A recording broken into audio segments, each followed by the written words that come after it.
Sam always seemed to me really a character out of a Dickens novel.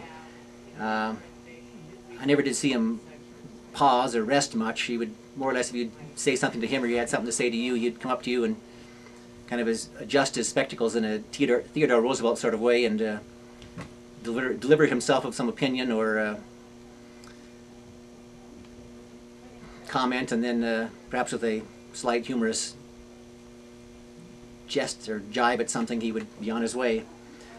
I recall that he would tell about the way he would buy books, his method of buying used books. He would look over a library or a batch of books and decide which of the books that he really wanted, that he really knew he could sell, and judge them accordingly for what they were worth. And then all the rest of them he would just lump together, just round off the figure for the batch for the money he was about to offer these people, whoever.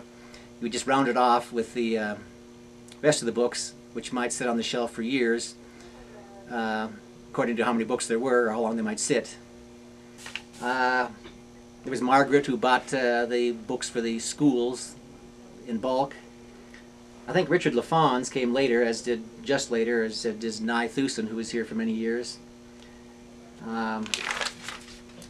There was George Sweeney, another young man spruce young man, kind of a disheveled spruce young man who was a champion of Gertrude Stein and The Heart is a Lonely Hunter. He went to New York finally to work for a bookstore, and he was still thriving there a few years ago when I last talked to him. There was Guy Mimmet, another character who was an opera singer. As there was not too much in the way of opera being sung in Salt Lake in those days, he sang for the First Presbyterian Church, that sandstone church on South Temple, and eventually there met and married the pastor, the preacher, Ginger. There was Robert Moss, still a Salt Lake fixture as far as I know, who was a classic bookstore eccentric. He, among the many things I'll always remember about him is that he would, when someone would page him over the intercom, he would just yell out from wherever he was, whether there was a customer standing right next to him or not, he would just yell out, "Yeah!" as loud as he could. Of course, Christian, Bruce Christensen, as I call him Christian, he worked at that time at the university branch. They had a university branch until I don't know what year, but he was there while I was working here.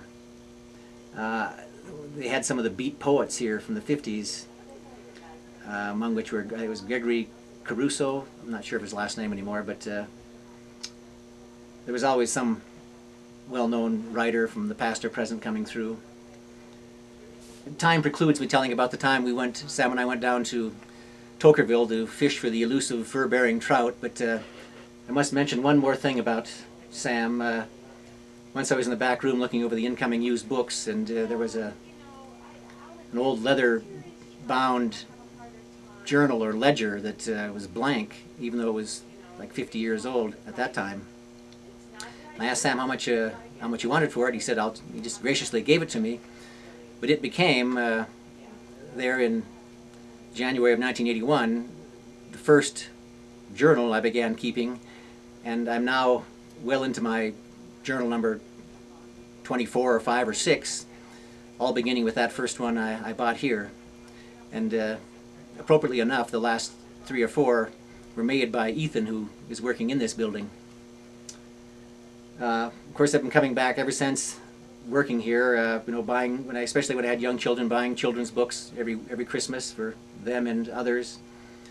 I still have friends like Richard LaFons and Nye Thusen and Guy Mimmet and others here at the store, but at the time I worked here, 1980-81, it was a thriving, interesting, fascinating place.